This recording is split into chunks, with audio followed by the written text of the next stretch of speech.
Bien, pues ya conocemos cómo insertar funciones en un determinado punto y entonces me pregunto si en esta celda H9 pues hay alguna función que sea más adecuado introducir que la función suma y después dividir por el número de notas que tenemos aquí a la izquierda para calcular la media o calcular el promedio.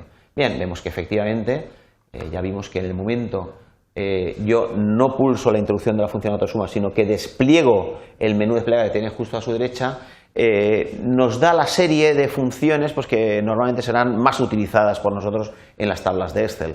Y vemos que la primera es la suma efectivamente, pero la siguiente es la función promedio. La función promedio realmente lo que hace es calcular lo que nosotros estábamos buscando en esta celda, que es calcular el promedio, calcular la media aritmética de las 3 notas parciales que tenía esta persona, pues para calcular su nota final. Bien, entonces vemos que aquí este es un acceso rápido a esa función promedio. La función promedio me va a hacer, igual que la función suma, va a sugerirme sobre lo que Excel piensa que va a ser el rango que yo quiero calcular el promedio. En este momento vemos que acierta, me lo sugiere en 9G9, me lo indica en vídeo inverso para que yo pueda teclear cualquier otro que si no ese es el adecuado, y además me lo marca para que yo, si mi hoja es muy compleja, pues tenga un fácil ver dónde empieza y dónde acaba ese rango. Bien, veo que efectivamente esto es lo que queremos, el promedio de las celdas que hay entre el E9 y la G9, y entonces simplemente dándole al intro pues me va a calcular esa nota media de esta persona, que es el 5 por 97 que nos daba anteriormente. Lógicamente,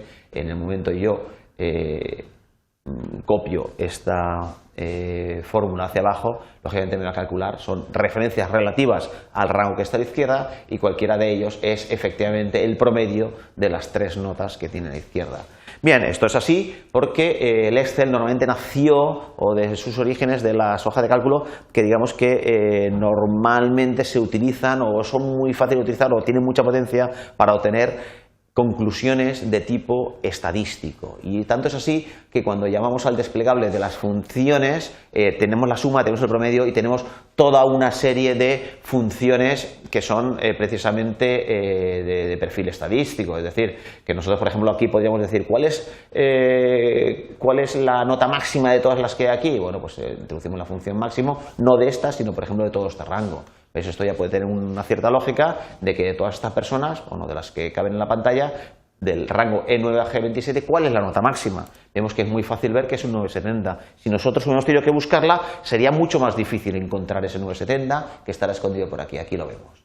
¿Vale? Lo mismo ocurre si nosotros queremos aquí calcular el número mínimo de ¿qué? De un conjunto de valores que sea, por ejemplo, este. Bueno, pues entonces ya tenemos que el mínimo es un 1.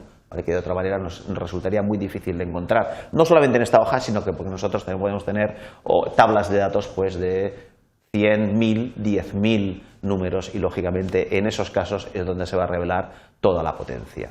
Bien, Excel tiene muchas funciones estadísticas, las más importantes, contar números, las tenemos aquí, pero bueno, en cualquier caso, dentro de lo que es el asistente de funciones, insertar función, nosotros aparte de poder buscar, también podemos seleccionar las funciones de una determinada categoría, y vemos que hay una categoría precisamente que es las funciones estadísticas, que las tenemos aquí, y en el momento que nosotros seleccionamos esta familia vemos que esta ventana de asistente nos dice todas las que tenemos. Entonces vemos que efectivamente si nosotros estamos planteándonos realizar sobre una tabla de valores, obtener unas conclusiones estadísticas, vemos que efectivamente tenemos muchas posibilidades. Es decir, podríamos utilizar cualquiera de ellas, pero por ejemplo, por poner un ejemplo cualquiera, utilizaríamos, diríamos, bueno, vamos a calcular la mediana de todo este conjunto. Bueno, pues la mediana, primero lo que tenemos que hacer es saber exactamente que eso es lo que queremos, devuelve la mediana o el número central de un conjunto de números, es decir, si nosotros tenemos un conjunto de números, lo ordenamos de menor a mayor, el que está en el centro, ese es la mediana, que puede estar próximo o no próximo a la media. Es otro indicador estadístico que se puede utilizar en determinadas ocasiones. Entonces, lo que hacemos es simplemente que aceptamos este valor y como argumento le decimos el rango en el que tienen los valores. Yo podría hacerlo por toda la tabla o por cualquier conjunto de tablas. Yo selecciono esto, aceptamos y ya vemos que el valor central, en este caso, de ese conjunto que seleccionamos es el 570. Y así lo haríamos con todas las funciones estadísticas, tenemos muchas y es un mundo para especialistas, pero siempre nosotros encontraremos, siempre que tengamos un problema, encontraremos probablemente una función estadística que nos pueda ayudar.